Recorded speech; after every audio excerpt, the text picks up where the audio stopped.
You're with Julian on the Brown Note and a quick rant about MasterChef. Honestly, on mainstream TV in Australia, we've got Channel 7, Channel 9 and Channel 10. In the last decade, the only show I've watched in any of them ever is MasterChef.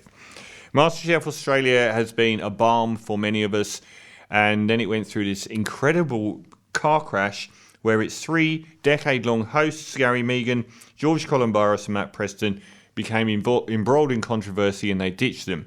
And they came back with Andy Allen, Melissa Long and Jacques Zonfrio as 3 new hosts. It should have been a disaster. It was an unbelievable triumph.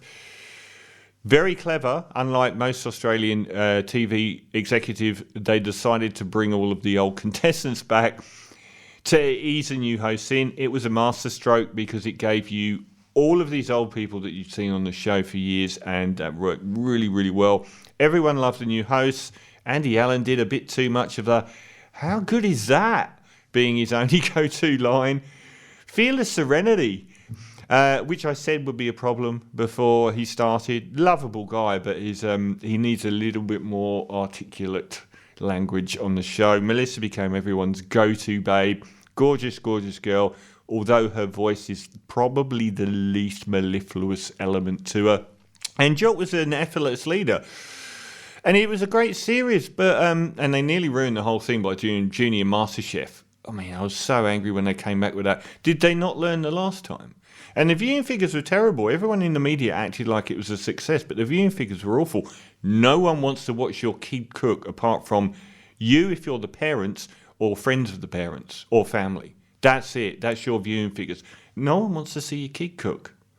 Not in the evening. Do it in the daytime when we go have to watch it.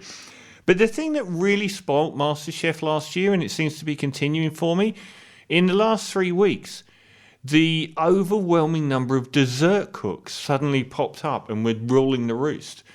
Every single time they could cook dessert, they cooked dessert. In the last 3 weeks, 1 week there was 8 contestants that got a free cook, and 7 of them did dessert. And the following week there was 7 contestants left, and 6 of them did dessert. And the chick that won did dessert all the way through to the final, every single chance she got, and never got pulled up on it. No one ever gets pulled up. Cook pasta 3 times in a row, you get pulled up by the entire country. Even though I'd much rather watch someone cook pasta for the entire series. Cooked exactly the same dessert 3 times in a row, no one even moans. And it really got to me, because it was just dessert, all the way through to the end, maybe with like 1 or 2 non-dessert dishes. So I was really worried this season by a couple of things. One, that it would be too emotive and schmaltzy and holistic, and the 3 hosts would really home in on this thing. Melissa's got this big sort of empathy going on, and I really miss them just standing behind the benches cooking and being in a competition and being paid out on when they've screwed up.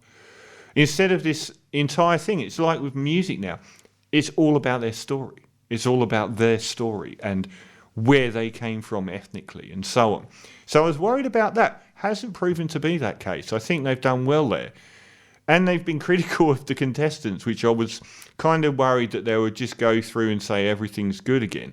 But they weren't. They've been great. And they haven't overdone the schmaltz, and they haven't done the crying moments so far. It's all been very nice. Well done. But the dessert cooking's continued. I hate dessert. It's not food. It's sweeties. It's for children.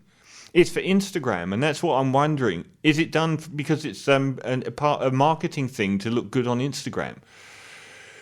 In our lives, we eat dessert like 5% of the time. So why is it 50% of the dishes on MasterChef now? Are they just attracting more and more dessert chefs? Are dessert chefs more prone to wanting to go on MasterChef?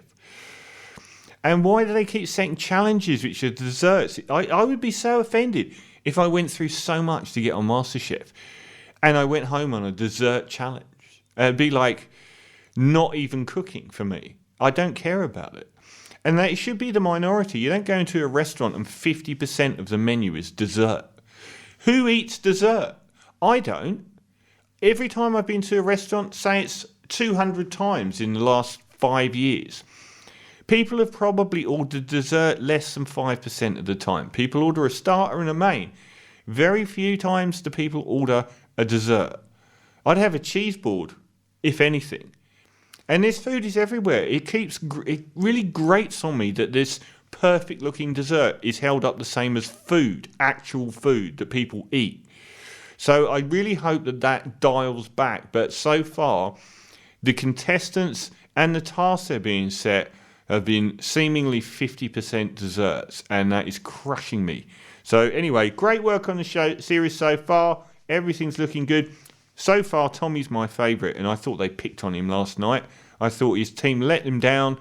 They forced him to make a dessert when he said he wasn't any good at it in a test that was specifically called Play to Your Strengths. They forced him to do something that wasn't his strength.